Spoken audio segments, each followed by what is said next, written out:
Hello guys, welcome to my YouTube channel. My name is Usama Husnain. Guys, आज के इस video में हम बेसिकली प्रॉब्लम नंबर 13 को देखेंगे। और जो सी प्रॉब्लम नंबर 13 है वो है कि write a program to take a string from the user and display it on the screen. हमने क्या करना है, एक स्ट्रिंग जो सी है वो हमने यूजर से लेनी है और उसको सिंपली क्या करना है, हमने अपनी स्क्रीन के ऊपर डिस्प्ले करवाना है।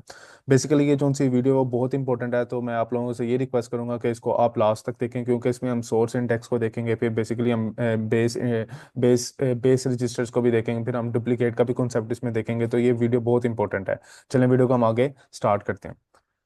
सबसे पहले हम क्या करेंगे, वही बेसिक स्ट्रक्चर जो हम लिखते आ रहे हैं किसी भी असेंबली लैंग्वेज कोड के लिए, वो लिखते हैं डॉट मॉडल स्मॉल, उसके बाद डॉट स्टैक अंडर अटैच, उसके बाद डॉट डाटा डॉट कोड, उसके बाद यहाँ पर करता हूँ एंड मेन। यहाँ पर मैं एक प्रोसीजर क्रिएट कर लेता हूँ मेन, और इसको मैं क्या कर देता हूँ मेन एंड पी। अब जितना भी कोड होगा हमारा वो क्या होगा, इस प्रोसीजर के अंदर होगा। और यहाँ पे मैं क्या करता हूँ, अपना टर्मिनेट प्रोग्राम जो सा उसका कोड कर लेता हूँ। यहाँ पर आ जाएगा move A H coma 4 ch int 21 h। अब बेसिकली मुझे क्या करना है, यूजर से मुझे स्ट्रिंग लेनी है और उसको क्या करना है, अपनी स्क्रीन के ऊपर डिस्प्ले करवाना है। तो फॉर्मेट उसका जरा देख लेते हैं कि हम किस फॉर्मेट में ना उसको करेंगे। फर्स्टली हम कहेंगे एंटर एंटर योर स्ट्रिंग, ऐसे होगा। फिर उसके बाद यहाँ पर हम कह देंगे here is your string data, और यहाँ पर आपका क्या आ जाएगा, आपका डाटा आ जाएगा। यहाँ पर इसको ज़रा इस प्रॉम्प्ट को भी ज़रा सही कर लेते हैं। एंटर योर स्ट्रिंग डाटा, ये अब आना चाहिए हमारे ना, जब हम स्क्रीन अपनी वो टर्मिनल अपना ओपन करें या स्क्रीन ओपन करें तो सबसे पहले वो हमसे पूछे कि एंटर योर स्ट्रिंग डाटा। फिर उसके बाद यहाँ पर आपने क्या करना है, कोई सा भी आपने डाटा कह देना। जैसे मैं कह देता हूँ कि उसामा डाटा हम क्या करेंगे, एंटर करेंगे। उसके बाद यहाँ पर वो आपको नेक्स्ट लाइन पे वो डिस्प्ले करके दिखाए here is your string data, और यहाँ पर आपका क्या आ जाए, उसामा आपका डाटा आपको डिस्प्ले हो जाए। ठीक है, अब इसके लिए मुझे क्या करना पड़ेगा, पहले ये मुझे एक स्ट्रिंग मैसेज बनाना पड़ेगा अपने डाटा वेरिएबल डाटा सेगमेंट में। फिर उसके बाद मुझे ये बनाना पड़ेगा। चलें इसको हम देखते हैं। यहाँ पर आते हैं हम ना डाटा सेगमेंट में। अब यहाँ पर मैं क्या करता हूँ, मैसेज वन में अपना क्रिएट कर लेता हूँ डीबी, और इसको कह देता हूँ एंटर योर स्ट्रिंग डाटा। ठीक है, एंड पर हमने क्या लगा दिया, डॉलर। उसके बाद मैं अपना मैसेज टू क्रिएट करता हूँ, यहाँ पर लिखता हूँ डीबी एंटर, यहाँ पर लिखता हूँ here is your string data, और इधर ये लगा दिया, और एंटर हमने क्या लगा दिया, दोबारा डॉलर। अब ये दो चीजें हमने क्या कर ली, यहाँ पर एज इट इज हमने वेरिएबल्स हमने दो के क्रिएट कर लिए। अब मुझे क्या करना है, यहाँ पर मुझे एंटर योर स्ट्रिंग डाटा क्या करना है, डिस्प्ले करना है। उससे पहले मुझे क्या करना पड़ेगा, इस डाटा सेगमेंट को मुझे क्या करना पड़ेगा, अपने ये जो सा मेरे पास डाटा सेगमेंट डायरेक्टरी है, इसको डाटा सेगमेंट में मुझे क्या करना पड़ेगा, शिफ्ट करना पड़ेगा। तो उसके लिए कोड मेरे पास क्या होता है, move A X comma at the rate data move move ds comma ax। अब क्या है, ये जितने भी मेरे पास यहाँ पर मैं वेरिएबल्स हैं ना, मेरे पास जितने भी होंगे वो क्या हो जाएंगे, डाटा सेगमेंट्स में लोड हो जाएंगे, और मैं इन वेरिएबल्स को क्या कर सकता हूँ, अपने प्रोसीजर या कोड में मैं इनको यूज कर सकता हूँ। क्लियर है? अब आगे चलते हैं जरा। अब यहाँ पर मैं क्या करता हूँ, अपना ये जो सा मेरा मैसेज नंबर वन है इसको मैं क्या करता हूँ, डिस्प्ले करता हूँ। यहाँ पर मैं कोड करता हूँ display the display the first message move dx comma offset मैंने लिखा यहाँ पर, और यहाँ पर मैंने लिख दिया मैसेज वन, और इसके बाद मैंने लिखा मूव ए एच कॉमा। अब जब भी आपने कोई भी स्ट्रिंग को डिस्प्ले करवाना है तो आपने एक्यूमुलेटर रजिस्टर के साथ सर्विस रूटीन कौन सी यूज करनी है, 9 की। ठीक है, यहाँ पर मैंने लिख दिया 9 इंट 21 h। अब ये मैंने क्या कर दिया, डिस्प्ले कर दिया कि ये जो सा मेरा ये वाला मैसेज है ना, ये तो मुझे मेरी स्क्रीन के ऊपर क्या हो, डिस्प्ले हो। तो अब क्या मैं इसको रन करके देखता हूँ कि क्या मेरे पास ये जो सा मेरा मैसेज है ये मेरी स्क्रीन के ऊपर डिस्प्ले हुआ, नजर आ भी रहा है कि नहीं आ रहा। यहाँ से इसको मैंने यहाँ से रन किया, अब यहाँ पर इसको ओके करता हूँ। अब यहाँ पर देखें, यहाँ पर क्या लिखा रहा है, एंटर योर स्ट्रिंग डाटा। इसका क्या मतलब है कि ये जो सी चीज़ है मेरे पास, इतनी अभी मेरे पास क्या हो गई है, कंप्लीट हो गई है। अब मुझे क्या करना है, यूजर से क्या लेनी है, इनपुट लेनी है। ठीक है ना, मैं यहाँ पर अब उसका कोड करता हूँ। यहाँ पर मैं लिखता हूँ take the string data from user। अब इसके लिए मुझे क्या करना पड़ेगा, इसके लिए भी मुझे एक वेरिएबल क्रिएट करना पड़ेगा, उसका साइज डिफाइन करना पड़ेगा, फिर उसके मुताबिक मुझे यूजर से वैल्यू लेनी पड़ेंगी और उसमें क्या करनी पड़ेंगी, स्टोर करनी पड़ेंगी। अब इसके लिए मैं लेता हूँ, यहाँ पर आता हूँ, एक वेरिएबल क्रिएट कर लेते हैं स्ट्रिंग डाटा के नाम से ना, स्ट्रिंग डाटा। अब स्ट्रिंग डाटा आ गया ना मेरे पास। अब ना इसमें इसके थ्री स्टेप्स है ना, इसमें थ्री चीजें आपने क्या करनी है, ऐड करनी है। अब वो क्या होगी, एक तो इसका क्या आ गया कि वेरिएबल की क्या इसमें इसका जो सा साइज होगा वो क्या होगा, डीबी मैंने लिख दिया, ये क्या लेगा 8 बिट का ये होगा, ये क्या करेगा 8 बिट डाटा अपने अंदर स्टोर करेगा। अब यहाँ पर इसका साइज मुझे बताना है कि इसके अंदर मैक्सिमम कैरेक्टर्स मेरे पास कितने आ सकते हैं, ठीक है ना। ये DB10 का क्या मतलब है कि अभी ये मैंने बताया कि इस वेरिएबल के अंदर के हमारे पास कितने कैरेक्टर्स हमने क्या करने हैं, सेव करवाने हैं। अब नीचे आते हैं, ठीक है। अब इसके बाद मैंने यहाँ पे लिखा डीबी, यहाँ पे लिख दिया क्वेश्चन मार्क। अभी मैं इसका ना मतलब बताता हूँ। अब यहाँ पर मैंने लिखा DB10 डुप, और इसके अंदर मैंने क्या लिख दिया, क्वेश्चन मार्क। ये आप मैंने क्या कर लिया, अपनी एक वेरिएबल क्रिएट कर ली जिसकी मेरे पास क्या है, तीन मैंने पॉइंट्स इसके डिफाइन किए हुए हैं। पहला पॉइंट्स की ये मुझे क्या कह रहा है कि इस वेरिएबल में आप कितना जो सा है ना वो मैक्सिमम कैरेक्टर्स कितने क्या कर सकते हैं, सेव कर सकते हैं। मैंने कहा यार मैं 10 कैरेक्टर्स तक ना इसके अंदर वैल्यूज क्या कर सकता हूँ, सेव कर सकता हूँ। अब ये क्या DB क्वेश्चन मार्क, इसका क्या मतलब है कि जब यूजर रन टाइम के ऊपर अपना डाटा एंटर कर रहा होगा ना, लाइक मैं कहता हूं कि यूजर ने किया एंटर उसामा।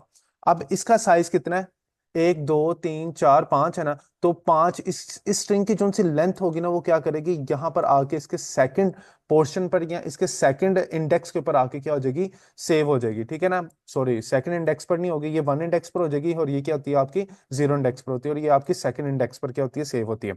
अब ये जो सा है ना, ये DB10 डुप का क्या मतलब है, अब इसका ये मतलब है कि मेमोरी में क्या हो गया, आपके 10 ब्लॉक्स क्रिएट हो गए। अब मेमोरी में क्या बन गया, आपकी मेमोरी एलोकेट हो गई है 10 कैरेक्टर्स के लिए। यहाँ पर साइज क्या रखा हुआ मैंने, 10 कैरेक्टर्स रखा हुआ, तो इसका क्या मतलब, मेमोरी 10 कैरेक्टर्स की क्या होगी, क्रिएट होगी, और उनमें कुछ भी नहीं पड़ा हुआ।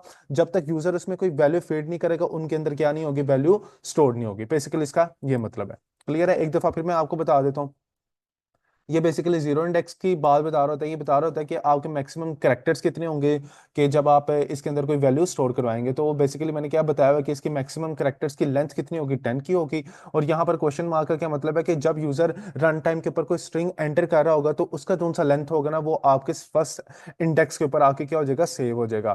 ठीक है, अब इसका क्या मतलब है कि इसका ये मतलब है कि 10 जो सी है ना, 10 ब्लॉक आपके क्या हो जाएंगे, मेमोरी के अंदर क्रिएट हो जाएंगे, और उनके अंदर यूजर आके कोई भी वैल्यू क्या कर सकते हैं, उसके अंदर स्टोर करवा सकते हैं। जैसे बेसिकली ये डुप्लीकेट का मतलब ये होता है कि आपने 10 ब्लॉक्स के अंदर कुछ भी नहीं रखवाया। अगर आपने कुछ रखवाना है, अगर उनमें कोई वैल्यू रखवाना है, तो मैं क्या लिख देता हूँ, यहाँ पर A लिख देता हूँ। इनका क्या मतलब है कि 10 ब्लॉक्स में मेरे पास वैल्यू क्या आ जाएगी, A आ जाएगी। अगर मैं यहाँ पर 1 लिख दूंगा तो इसका क्या मतलब है, 10 ब्लॉक्स में जो से मेमोरी के अंदर मेरे 10 ब्लॉक्स क्रिएट होंगे, उनमें वैल्यू मेरे पास क्या आ जाएगी, 1 आ जाएगी। लेकिन मुझे उनमें कोई वैल्यू नहीं रखवानी, तो मैं यहाँ पर क्या लिखूंगा, क्वेश्चन मार्क मैंने यहाँ पर क्या लिख दिया, डिफाइन कर दी। ये एक तरह की आप समझ लें कि ये आपके पास ना अरे ही होते हैं, जैसा अरे होते हैं ना, इनकी इंडेक्सिंग हुई होती है, उसी तरह ये होता है कि ये 0 इंडेक्स पर ये उसका मैक्सिमम साइज पड़ा हुआ है, 1 इंडेक्स पर उसका क्या पड़ा हुआ है, उसकी लेंथ पड़ी है कि जो जब यूजर कोई स्ट्रिंग इनपुट करेगा तो उसकी जो सी लेंथ होगी वो यहाँ पर आके स्टोर हो जाएगी। यहाँ पर क्या किया हुआ इसने, 10 ब्लॉक्स आपके क्रिएट कर दिए, 0 1 2 3 4 5 6 7 8 9। तो अब उनमें भी क्या होगी, आप कोई भी वैल्यूज उनमें भी क्या कर सकते हैं, यूजर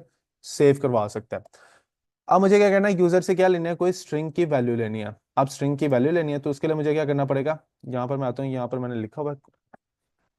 अब उसके लिए मूव मुझे लिखना पड़ेगा DX कॉमा ऑफसेट, और यहाँ पर मैं क्या करूंगा, इस वेरिएबल को मैं यहाँ पर लिख लूंगा।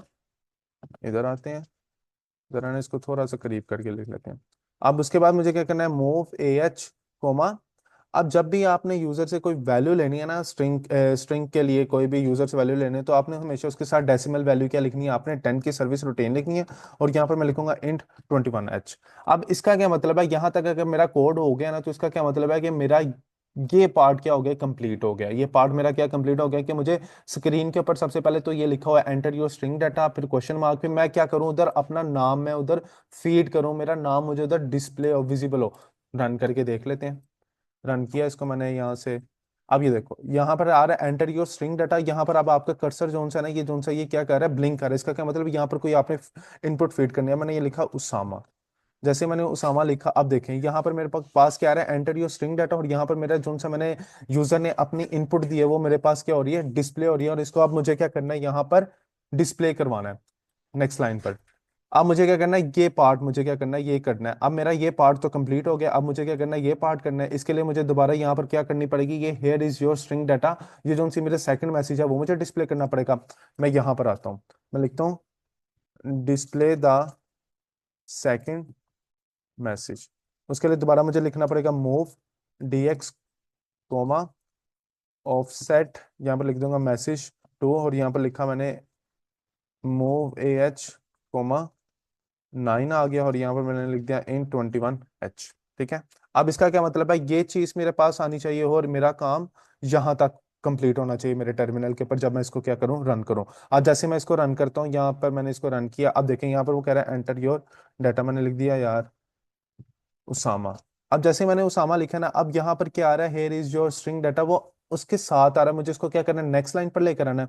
मुझे क्या करना पड़ेगा, यहाँ पर इसके साथ मैं लिख देता हूँ 10 और 30, कैरेज रिटर्न और क्या आ जाएगा, लाइन फिट आ जाएगा। अब देखते हैं, इसको दोबारा रन करते हैं, यहाँ से रन किया मैंने, यहाँ पर आ रहा है उसामा।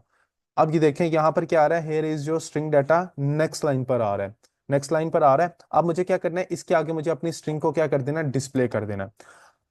अब एक प्रॉब्लम यहाँ पर ना आपके पास आती है, जब आप इसको डिस्प्ले करने लगोगे ना, वो आपका जो सा कोड है ना, वो यहाँ पर डिस्प्ले नहीं होगा। क्यों नहीं होगा, क्योंकि जब भी आप यूजर से जब भी कोई वैल्यू लेते हो ना स्ट्रिंग की, तो वो क्या करता है, जैसे मैंने लिया उसामा, मैंने लिया ना USAMA, मैंने यूजर से इनपुट लेकर मैंने क्या ले लिया, उसामा ले लिया।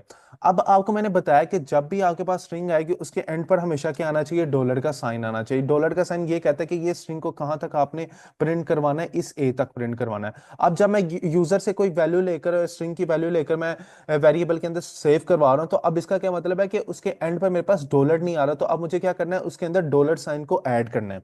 मैं क्या करता हूँ, add the dollar sign in the last in the last in the of the string character। अब मुझे क्या करना है, इस डॉलर साइन को ना, ये जो सी मेरे पास नेम आया हुआ है उसामा USAMA, इसके लास्ट पर अब मुझे क्या करना है, डॉलर साइन को ऐड करना है। अब ऐड करना है, तो अब इसके लिए भी मेरे पास क्या हो गई, कि क्या मेथड्स हो सकते हैं कि मैंने इस डॉलर साइन को ना इसके लास्ट में कैसे ऐड करना है।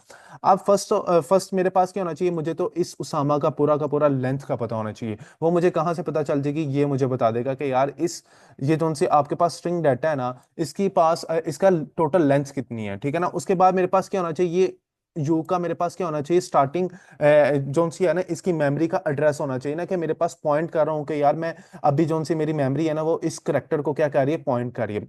उसके बाद जब इसको पॉइंट कर रही होगी और इसका मेरे पास पूरा का पूरा लेंथ आ जाएगी, तो मैं क्या कर सकता हूँ, इसके ये लास्ट करेक्टर तक, मैं एक करेक्टर के आगे तक मैं क्या कर सकता हूँ, पहुंच सकता हूँ, और वहां पर जाके मैं क्या कर सकता हूँ, इस डॉलर साइन को मैं ऐड कर सकता हूँ। वो कैसे करेंगे, अब इसके लिए ना बेसिकली आप लोगों के पास दो मेजर जोन से रजिस्टर्स है ना, वो यूज होंगे। एक जोन सा आपके पास है सोर्स इंडेक्स यूज होगा, और एक आपके पास क्या होगा, बेस रजिस्टर होगा। अब ये दोनों जोन से है ना, ये बेसिकली आपके पास क्या होते हैं, मेमोरी, ये मेमोरी एलोकेशंस के लिए, या मेमोरी एड्रेसिंग के लिए, या तो आपके कोई स्ट्रिंग ऑपरेशंस हैं, ये क्या होते हैं, उनके लिए ज्यादातर यूज होते हैं। ये जोन सा है ना, ये स्ट्रिंग ऑपरेशंस के लिए भी बहुत ज्यादा यूज होता है। बेसिकली ये इतना स्ट्रिंग ऑपरेशंस के लिए नहीं यूज होता है, ये स्टोरेज के लिए होता है, या तो आपने कोई मेमोरी एड्रेसिंग के ऊपर काम करना है, तो वहां पर ये क्या होता है, आपका ज्यादा यूज होता है। और ये भी आपका मेमोरी एड्रेसिंग पर यूज होता है, और ज्यादातर ये भी आपका क्या होता है, इंडेक्स्ड ऑपरेशंस के लिए भी यूज होता है, और ये आपका स्ट्रिंग ऑपरेशंस के लिए भी क्या होता है, यूज होता है। अब मुझे क्या करना है, इस यू का क्या करना है, ये जो सा यू है ना, इसका जो सा एड्रेस है ना, आपने मुझे सोर्स इंडेक्स में क्या करना है, मुझे सेव करवाना है। मैं क्या लिखूंगा यहाँ पर, मूव, या मैं LEA से ना आप करके दिखाता हूँ आपको, LEA SI कोमा, और यहाँ पर मैंने क्या लिख दिया, स्ट्रिंग डाटा। अब ये मेरे पास क्या आ गया, स्ट्रिंग डाटा। अब जब यूजर ने उसामा फीड किया है, यूजर ने उसामा दिया है, वो कहां पर जाके स्टोर हुआ है, 0 1 ये 2 इंडेक्स पर। मैं यहां पर क्या लिखूंगा, STR स्ट्रिंग डाटा +2। अब इस 2 का क्या मतलब है, कि यार ये जो सा उसामा है ना, इसका जो सा ये फर्स्ट वाला करेक्टर है ना, अब SI क्या कर रहा है, सोर्स इंडेक्स उसको क्या करने लग गया, पॉइंट करने लग गया, पॉइंट करने लग गया। अब मुझे क्या करना है, इसके अंदर उसका टोटल का साइज मुझे बताना है।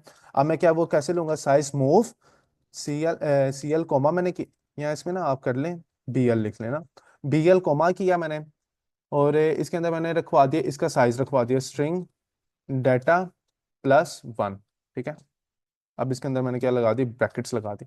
अब इन ब्रैकेट्स का क्या मतलब है, इन ब्रैकेट्स का मतलब ये है कि इस मेमोरी लोकेशन के अंदर कोई भी वैल्यू पड़ी है ना, आपने क्या करना है, उसको BL के अंदर आपने सेव करवा देना है। इनके अंदर में इस मेमोरी लोकेशन पर जो सी भी वैल्यू होगी ना, वो आपने क्या करना है, इस BL के अंदर क्या कर देना है, सेव करवा देना है। बेसिकली इसका ये मतलब है। यहां पर मैं क्या कर रहा हूँ, जो सा मेरे पास उसामा का यू का फर्स्ट करेक्टर है ना, उसको मैं करवा रहा हूँ अपने सोर्स इंडेक्स में पॉइंट, उसको मैं सोर्स इंडेक्स को पॉइंट करवा रहा हूँ अपने यू करेक्टर को। और यहाँ पर मैं क्या ले रहा हूँ, उस पूरे के पूरे जो सा मेरा उसामा है उसकी पूरी की पूरी लेंथ को मैं क्या करवा रहा हूँ, यहाँ पर BL के अंदर मैं सेव करवा रहा हूँ। अब ये हो गया।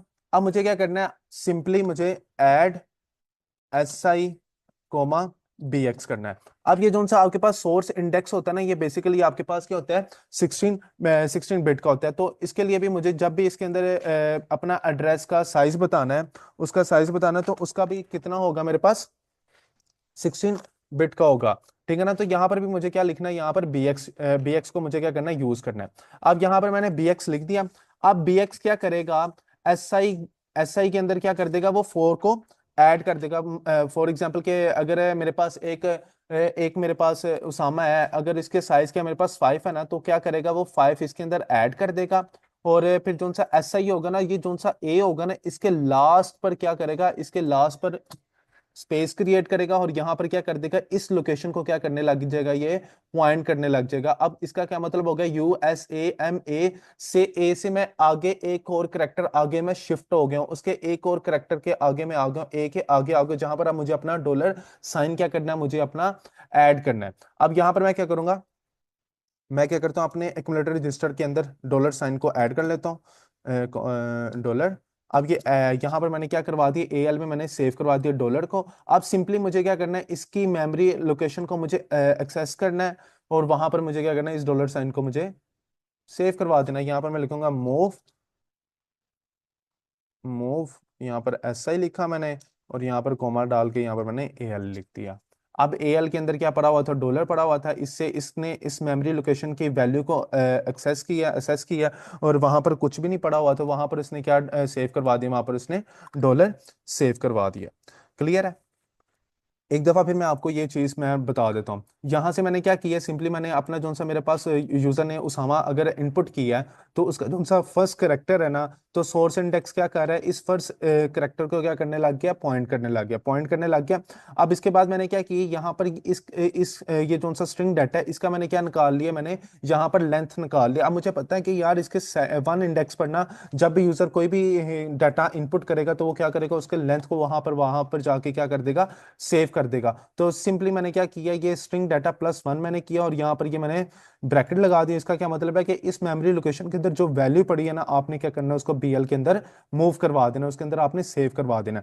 अब मेरे पास क्या आ गया, इस उसामा को मैं यू का मैं करेक्टर को मैं क्या करने लगा, पॉइंट करने लग गया, और मैंने अब इसका जोन सा है ना, वो साइज भी निकाल लिया। और अब मुझे क्या करना है, इनको मूव करके मुझे इस लास्ट करेक्टर के आगे मुझे क्या करना है, शिफ्ट करना है, क्योंकि लास्ट करेक्टर के आगे मुझे क्या करना है, अपना डॉलर साइन ऐड करवाना है ना। तो मैंने यहाँ पर क्या लिखा, ऐड SI कोमा BX। अब ये बेसिकली यहाँ पर क्या हो रहा है, यहाँ पर आपकी मेमोरी की ना एड्रेसिंग की कैलकुलेशन हो रही है, यहाँ पर वो उसको कैलकुलेट कर रहा है कि मुझे कैसे कैसे आगे मुझे क्या करना है, शिफ्ट करना है। ठीक है ना। वो उसने यहाँ से क्या किया, शिफ्ट कर दिया। अब यहाँ पर ना एक बात आपको मैं बता दूं, SI ये बेसिकली होते हैं मेमोरी एड्रेसिंग के लिए ना, ज्यादातर यूज होते हैं। अब यहाँ पर आप अपने जनरल पर्पस के जो से आपके पास रजिस्टर है ना, वो नहीं यूज कर सकते, जैसे एक्यूमुलेटर रजिस्टर नहीं यूज कर सकते आप, यहाँ पर CL नहीं, काउंटर रजिस्टर नहीं यूज कर सकते। तो यहाँ पर भी ना आपने अपने जोन से आपके मेमोरी को पॉइंट करते होंगे ना रजिस्टर, बेसिकली आपने वो यूज करना है। जैसा कि आपके पास एक BX है, SI है, DI है, और BP है आपके पास, ये तरह के आपने क्या करना है, रजिस्टर को मेमोरी कैलकुलेशन के लिए यूज करना है। क्योंकि जब आप इनसे मेमोरी कैलकुलेशन करते हो ना, तो इफेक्टिवली आपकी क्या होती है, मेमोरी की कैलकुलेशन इजीली हो जाती है। अब यहां से उसने क्या कर लिया, मेमोरी आपकी कैलकुलेट करके वो यहां पर कहां पर पॉइंट करने लगे, ए के नेक्स्ट पॉइंट पर आपको क्या करने लगे, वो यहां पर आप अब जो सा सोर्स इंडेक्स है वो आपका पॉइंट करने लगे। अब इस इंडेक्स पर आपने क्या करना है, डॉलर्स को ऐड करना है। सिंपली आपने क्या किया, AL में डॉलर को सेव करवाया, और वहां से आपने क्या कर दिया, SI के जो सा जिस मेमोरी लोकेशन को वो क्या कर रहा था, पॉइंट कर रहा था, आपने वहां पर क्या कर दिया, सिंपली डॉलर ऐड कर दिया। अब इसके बाद आपने क्या करना है, ये जो सा आपने स्ट्रिंग उसामा लिया, इसको आपने डिस्प्ले करना है, यहाँ पर मैं लिखूंगा डिस्प्ले द स्ट्रिंग डाटा। अब कैसे होगा, move dx comma offset string data आ गया, स्ट्रिंग डाटा आ गया। अब ये स्ट्रिंग डाटा आपका कहां पर जाके सेव हुआ है, यहाँ पर सेव हुआ है, तो यहाँ पर आपने क्या लिखना है, +2। जैसे आप +2 लिखेंगे तो अब इसका क्या मतलब है कि इसके अंदर जो उसामा आपके पास पड़ा हुआ था वो आप क्या हो गया, आपका डीएक्स के अंदर शिफ्ट हो गया। आपने अब इसको क्या करना है, सिंपली डिस्प्ले करवाना है। तो मैं यहाँ पे लिखूंगा मूव AH कोमा, जब भी आपने स्ट्रिंग को डिस्प्ले करवाना है तो आप उसके लिए कौन सा सर्विस रूटीन यूज करते हैं, 9, और यहाँ पर मैं लिख दिया int 21h। ठीक है, अब इसको हम क्या करते हैं, यहाँ पर रन करके देखते हैं। जैसे मैंने यहाँ पर इसको रन किया, यहाँ पर रन किया, अब यहाँ पर आ रहा है एंटर योर स्ट्रिंग डाटा, मैं लिखता हूँ उसामा। उसामा मैंने लिख दिया। अब जैसे मैं एंटर करूंगा ना तो मेरे पास क्या आना चाहिए कि here is your string data, और आगे मेरे पास क्या जो उसामा आ जाए। ये देखिए यहाँ पर आ रहा है here is your string data, और यहाँ पर मुझे क्या आ रहा है, मेरे पास उसामा मेरे पास डिस्प्ले हुआ नजर आ रहा है।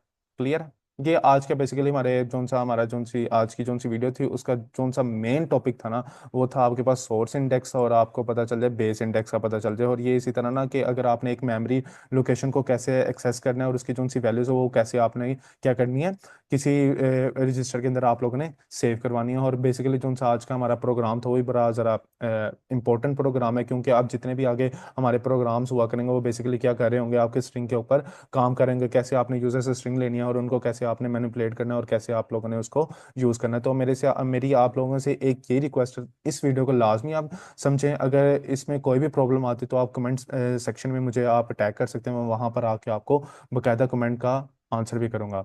चलें आज की वीडियो को यहाँ पर एंड करते हैं, अपना ख्याल रखें, खुदा हाफिज।